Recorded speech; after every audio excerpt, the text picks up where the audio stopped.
சந்தேகப்பட்டது சரியா போச்சு பாரு. இவங்க தான் ராத்திரியோட ராத்திரியா வந்து நம்ம கையில மருதாணியை வச்சு விட்டு போயிருக்காங்க. ஹலோ ஹலோ ஹலோ ஹலோ, என்ன மருதாணி? இதோ எங்க கையில இருக்கிற இந்த மருதாணி தான். அதெல்லாம் எனக்கு தெரியாது. நான் சொன்னது இவங்க கையில இருக்க இந்த மருதாணியை பத்தி சொன்னேன். பக்கத்து வீட்டு பரம கல்யாணி அக்கா. உண்மையை சொல்லுங்க, இத நீங்க தானே பண்ணீங்க? மல்லே அண்ணா, எங்களுக்கு என்ன ஊருக்குள்ள வேற வேலை இல்ல நினைக்கிறாங்களா உங்க பொண்ணு? ஆமா, இவர் பெரிய கலெக்டர், இவர் தாசில்தார், அவரு விஏஓ. பயில்வான் மாமா ஆஞ்சநேயருக்கு வைக்கிற வடை திருடி தின்னுட்டு பெருசா பேச வந்துட்டாங்க. என்னனே அண்ணா, உன்னை கையில அழகா மருதாணி வச்சு விட்டுருக்கிறத பார்த்தாலே இந்த ஊர்க்காரவங்க யாரும் இப்படி வச்சு விட்டுருக்க மாட்டாங்களே நல்லா தெரியுது. அதனால கண்டிப்பா இத நீங்க தான் வச்சு விட்டுருப்பீங்க. நல்லா கல்ல கட்டும். இங்க பாரு மல்லி, எங்களுக்கு இதுக்கு எந்த சம்மந்தமும் கிடையாது. என்ன மல்லி, எல்லாரும் நம்மள மாதிரி நல்லவங்களா இருப்பாங்களா?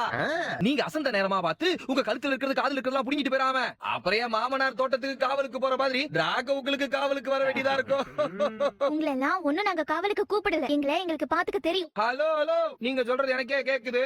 எக்கோலாம் வேணாம். சரிடா, நம்ம கிளம்பலாமா? அண்ணே, அந்த சாங்கு நான் அப்புறமா சாப்பிட்டுக்கிறேன் பவானி. ஜெயம்மா, பிரேக்ஃபாஸ்ட் டைம் ஆயிடுச்சு. நீங்க இப்ப சாப்பிடுங்க. குழந்தையே இவ்வளவு தூரம் சொல்றா, சாப்பிடு ஜெயா. இப்படி சாப்பிடாம இருந்து மறுபடியும் உடம்புக்கு ஏதாவது ஆயிடுச்சுன்னா என்ன பண்ண முடியும் சொல்லு? என்ன வேணா ஆகட்டுங்க, நான் நம்புற எல்லாருமே எனக்கு துரோகம் பண்றவங்களா இருக்காங்க. என்ன வேணா ஆகட்டுங்க, நான் நம்புற எல்லாருமே எனக்கு துரோகம் பண்றவங்களா இருக்காங்க. வெண்ணிலாவ நான் பெத்த பொண்ணு மாதிரி வளர்த்தேன். ஆனா அவன் என் முதுகுல குத்திட்டா. அந்த சுந்தரத்தை மாப்பிள்ளைன்னு குடும்பத்திலயும் பிசினஸ்லயும் அந்த ஆளுக்கு நான் அவ்வளவு முக்கியத்துவம் கொடுத்தேன். அவன் என் பொண்ணு வாழ்க்கையை சீரழிச்சிட்டான். சக்தி என் பேச்ச மீற மாட்டான், கிடைச்ச கோட்டை தாண்ட மாட்டான்னு நினைச்சேன். ஆனா அவனும் நான் முக்கியம் இல்லைன்னு போய்